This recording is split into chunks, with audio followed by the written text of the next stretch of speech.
Hello, my name is Daryl Ibarra. I am a student at Southwest Texas Junior College. This is my PowerPoint presentation on Edward Snowden, traitor or hero.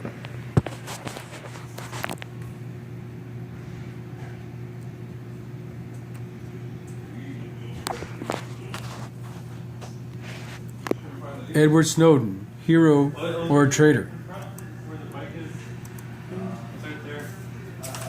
In 2013, Edward Snowden became one of the most wanted men in America. Edward Snowden, a longtime analyst for the NSA, had collected data, pictures, emails, and anything else the United States government had deemed important enough to disseminate, save, and store. Edward Snowden has been on the run from the United States ever since and has since then been granted asylum in Russia. While there, he granted an interview to The Guardian, and at that time it became the most watched video ever by The Guardian's history of journalism. And it showed Snowden as a confident, self-assured U.S. citizen who was not the haggard, living in fear alcoholic as the United States would have expected. Edward Snowden, as an enemy of the state,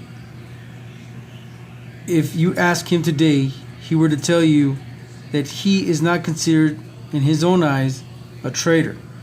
He is considered a whistleblower, which is very different from the picture that the United States government paints of him right now. The Patriot Act was passed into law in October of 2001 with the intent to keep anyone from repeating the atrocious attacks in New York City in September 11th, 2001. There is a section called Section 215 of the Patriot Act which allows the U.S. government to collect a broad variety of business records for what they consider national security. While Edward Snowden, as an analyst for the National Security Agency, he was assigned to oversee and monitor the data, and as such saw that the United States government was collecting data that he felt was unconstitutional and illegal. So he decided to access the data and download it to his thumb drives to use it somewhere in the future.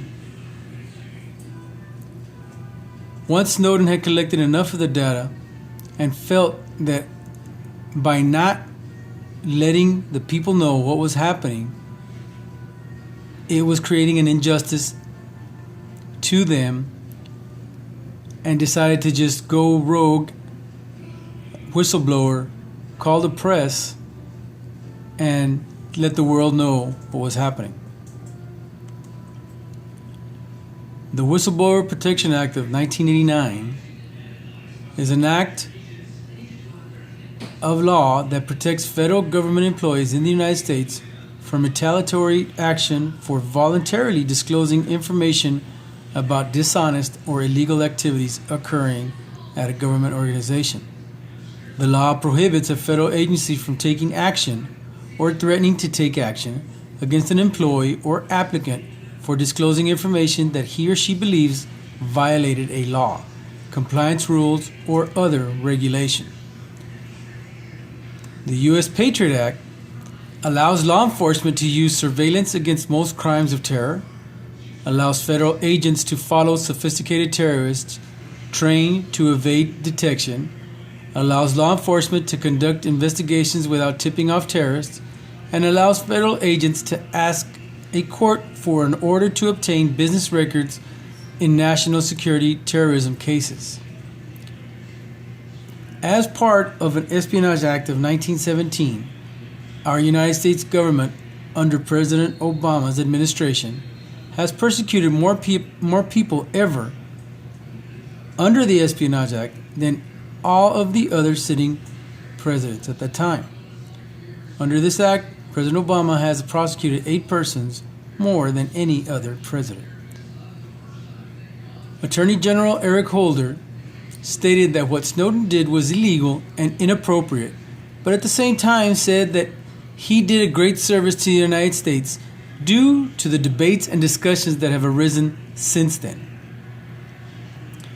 To this day, Eric Snowden believes that he is not guilty of any crime. He loves his country, and he says he did what he did for all of us. One thing that he wants to know, to let everybody know, is that Big Brother is watching. Most Americans, as I am, are on the World Wide Web, using it in any way, some kind or another, be it through social media, emails, or just simply by using our smartphones. Every time that we pass a cell phone tower, we're being pinged, monitored, and traced. There are GPS systems that we use in our vehicles, on our phones, and at a personal level.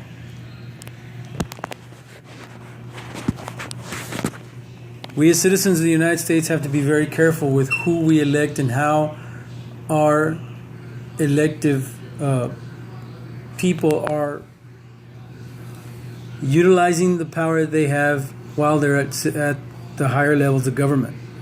If we feel that they are not providing the service that we actually elect them for, then we as United States citizens have the right to get them out of where they're at.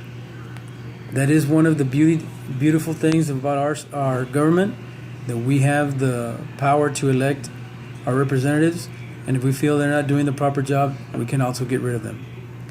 This is my PowerPoint presentation. I hope it was informative. Thank you very much.